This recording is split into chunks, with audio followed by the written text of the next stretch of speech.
IKP కొనుగోలులో అవకతవకలతో రైతుల ఆశలు కాస్త అడియాసలవుతున్నాయి. నిజామాబాద్ జిల్లా ఎడపల్లి మండలంలోని మంగల్పహాడ్ గ్రామంలో ఐకేపీ ఆధ్వర్యంలో ఏర్పాటు చేసిన ధాన్యం కొనుగోలు కేంద్రంలో భారీ అవకతవకలు జరుగుతున్నాయని రైతులు ఆందోళన వ్యక్తం చేశారు. గ్రామానికి చెందిన కర్ణాకర్ గౌడ్ అనే యువ రైతు తను పండించిన వరి ధాన్యాన్ని గ్రామంలోని ఐకేపీ కేంద్రంలో విక్రయించగా 875 బ్యాగులను లోడ్ చేశారు. కానీ అధికారులు రాసిన ట్రాక్ షీట్లలో 864 బ్యాగులను మాత్రమే చూపిస్తున్నారని వాపోయారు.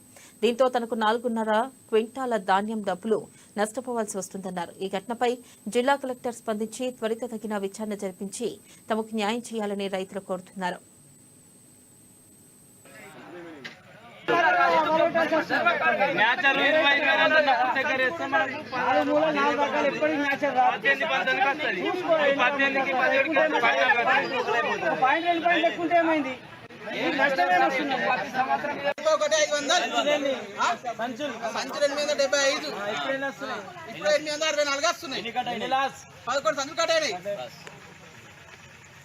ఒక రైతు ఐకేపీకి ఏ విధంగా ధాన్యం ఇవ్వాలనో ఆ విధంగా అదే రేట్ ప్రకారం అదే విధంగా సబ్మిట్ చేసిండు.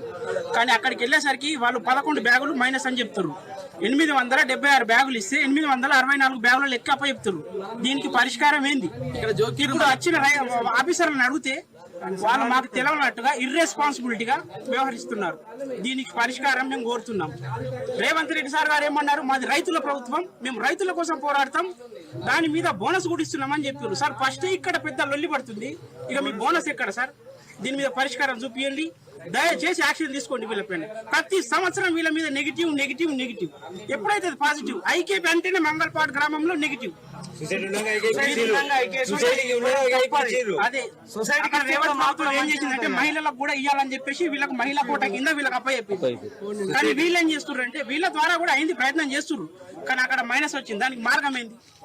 అధికారులు బాధ్యత రహితంగా వ్యవహరిస్తున్నారు, బాధ్యత తీసుకుంటలేరు. నేను ఐకేపీ సెంటర్ కి వరి ధాన్యం ఇచ్చాను. నాది 900 బ్యాగులకి 875 జోకిర్రు 41,500. వాళ్ళు దాంతో ఇప్పుడు 864 సంచులు చూపిస్తారు, తరుగు తీసేస్తారు. మొత్తం మీద 11 సంచులు ఖాళీగా. దానికి పరిష్కారం చెప్పండి.